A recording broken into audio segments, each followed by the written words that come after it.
પ્રભુ ભક્તિ તો હવે બહુ દૂરની વાત થઈ પણ છતાંય આજે બહુ સારો જમાનો આવ્યો છે કે જે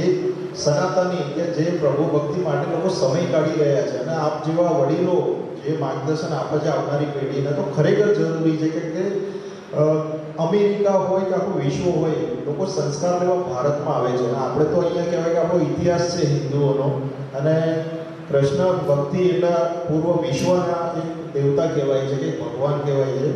તો આપણા માટે પણ બહુ ખૂબ જરૂરી છે કે આપણું માર્ગદર્શન મળતું રહે આવા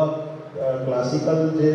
સારા એવા ભજનો પણ લોકોને ધ્યાને આવે કારણ કે હવે તો રાજ્ય સરકારે મુખ્યમંત્રી શ્રીએ હવે તો